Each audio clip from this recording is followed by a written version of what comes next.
ठाकुर रोशन सिंह को काकोरी कांड के लिए फांसी की सजा सुनाई गई।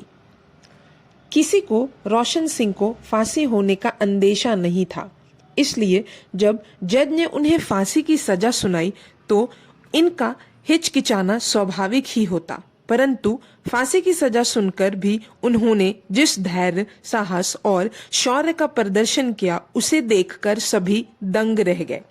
फांसी के लगभग 6 दिन पहले 13 दिसंबर को उन्होंने अपने एक मित्र के नाम यह पत्र लिखा, इस सप्ताह के भीतर ही फांसी होगी।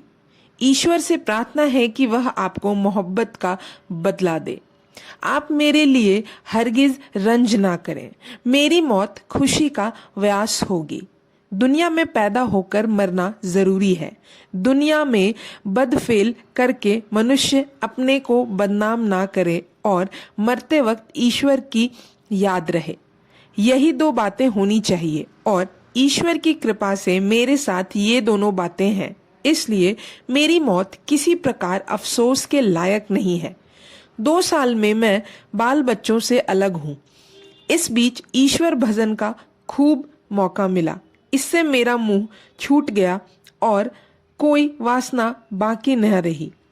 मेरा पूरा विश्वास है कि दुनिया की कष्ट भरी यात्रा समाप्त करके मैं अब आराम की जिंदगी के लिए जा रहा हूँ। हमारे शास्त्रों में लिखा है, जो आदमी धर्म युद्ध में प्राण देता है उसकी वही गति होती है जो जंगल में रहकर तपस्या करने वालों की। जिंदगी जिंदा दिली को जाने रोशन, वरना कितने मरे और पैदा होते जाते हैं। आखिरी नमस्ते, आपका रोशन सिंह। फांसी के दिन श्री रोशन सिंह पहले से ही तैयार बैठे थे। ज्यों ही इलाहाबाद के जेलर का बुलावा आया, उन्होंने गीता हाथ में लिए मुस्कुराते हुए चल पड़े। फांसी पर चढ़ते ही उन्होंने वंदे मातरम का नारा किया और ओम का उच्चारण करते हुए लटक गए। जेल के बाहर उनका शव लेने के लिए आदमियों की बहुत बड़ी भीड़ एकत्र थी। दाह संस्कार करने के लिए भीड़ के लोगों ने भी रोशन सिंह का शव ले लिया। वे जुलूस के साथ उस शव को ले जाना चाहते थे, किंतु अधिकारियों ने जुलूस की इजाजत नहीं दी। निराश हो लाश वैसे ही ले गई और आर्य समाज विधि से शमशान भूमि में उसका दाह संस्कार हुआ। अशफाक उल्लाह खान भी काकोरी कांड के शहीद हैं। अशफाक उल्लाह खान का जन्म शाहजहांपुर में एक रईस खानदान में हुआ था। रियासत उल्लाह अशफाक के बड़े भाई थे। अशफाक पढ़ने में बहुत रुचि रखते थे। अशफाक गोरे, सुंदर और गंभीर स्वभाव के थे। घर में वे सबके चहेते और लाडले थे। उन दिनों आजादी के मतवालों का जमाना था। लोग जुलूस निकालते, वंदे मातरम बोलते, उस पर मार भी खाते, लेकिन ब्रिटिश सरकार के विरोध में उनका आंदोलन अनवरत जारी था। ऐसी स्थिति में कोमल भावुक हृदय वाला अशफाक भला उस आंदोलन से कैसे अछूता रह सकता था। उनका मन इतना निर्मल और शुद्ध था कि गलती होने पर वे तुरंत क्षमा मांग लेते। एक ऐसे अवसर पर उनके मित्र ने कहा, अशफाक, हम इस्लाम मजहब के अनुयायी हैं, हमें काफिरों से क्षमा नहीं मांगनी चाहिए।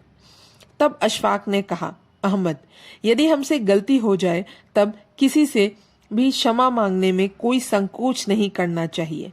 क्षमा मांगने से व्यक्ति छोटा नहीं होता, बल्कि उसका कद और बढ़ जाता है।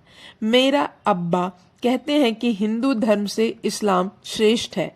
सभी धर्म एक जैसे ही होते हैं, इसमें श्रेष्ठता या कनिष्ठता की कोई बात नहीं है। अशफाक का जवाब था। अशफाक ने राम प्रसाद बिस्मिल की कविताएं पढ़ी थी। उन्हें वे बहुत अच्छी लगी और उनसे मिलने के लिए वे राम प्रसाद बिस्मिल के घर गए।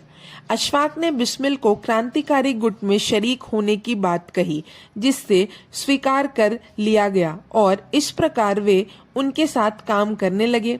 काकोरी ट्रेन कांड में भी उन्होंने महत्वपूर्ण भूमिका निभाई, जिस कारण उन्हें फांसी की सजा सुनाई गई।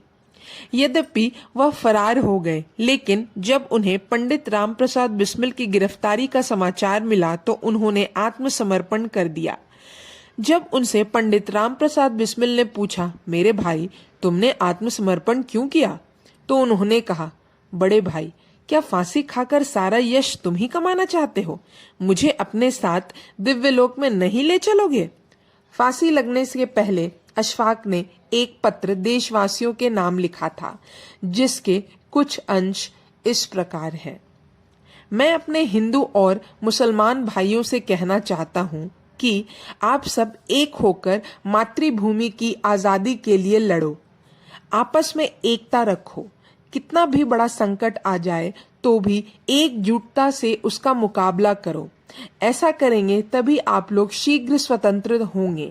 मैं मृत्यु को गले लगाने जा रहा हूँ। मुझे इससे अच्छी मृत्यु कब मिलने वाली है? मैं एक मुसलमान हूँ, पर उससे पहले एक भारतीय हूँ। इसलिए मातृभूमि के लिए गले में फांसी का फंदा डालने जा रहा हूँ। भाइयों, आप सबको मेरा सलाम और एक विनती है आप लोगों से, जो काम हम पूरा नहीं कर सके आप लोग उसे पूरा करने की शपथ लीजिए।